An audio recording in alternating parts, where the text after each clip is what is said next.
চিংড়ি মাছগুলো বেছে পরিষ্কার করে ধুয়ে নিয়েছি। এগুলো আমি এবার কড়ায় ভেজে নেব। চিংড়ি মাছটা একটু লবণ আর হলুদ মাখিয়ে নেব। হলুদ দিয়ে দিলাম, একটু এটাকে মাখিয়ে নেব। কড়া গরম করতে দিয়ে দিয়েছি, দিয়ে দেব অল্প পরিমাণে তেল। চিংড়ি মাছটাও ভেজে নেব তেল গরম হয়ে গেলে। চিংড়ি মাছগুলো দিয়ে দেবো। চিংড়ি মাছগুলো ভাজা হয়ে গেছে, এক এক করে তুলে নেব। চিংড়ি মাছগুলো ভেজে তুলে রেখেছি। ভর্তা বানানোর জন্য প্রথমেই আমি কড়া গরম করতে বসিয়ে দিয়েছি।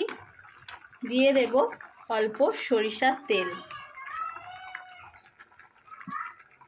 দিয়ে দেব অল্প কালো জিরে, দেব পেঁয়াজ কুচি,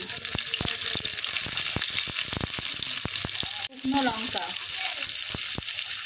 দিলাম রসুন, দিয়ে সব ভালো করে একটু ভেজে নেব। এদিকে চিংড়ি মাছগুলো ভেজে নিয়েছিলাম। চিংড়ি মাছগুলো এবার ভর্তার জন্য বেটে নেব। পেঁয়াজ, রসুন, শুকনো লঙ্কা সব ভাজা হয়ে গেছে। এবার আমি ভর্তার জন্য এগুলোকে বেটে নেব। আজ বানাবো চিংড়ি মাছের ভর্তা, তাই চিংড়ি মাছগুলো আগে থেকেই ভেজে রেখেছিলাম।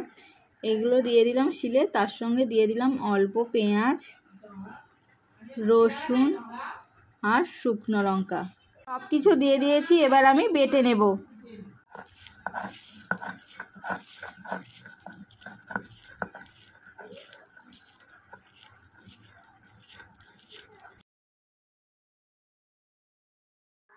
চিংড়ি মাছের ভর্তাটা আমার বাটা হয়ে গেছে। দেখুন বাটতে এরকম লেগেছে।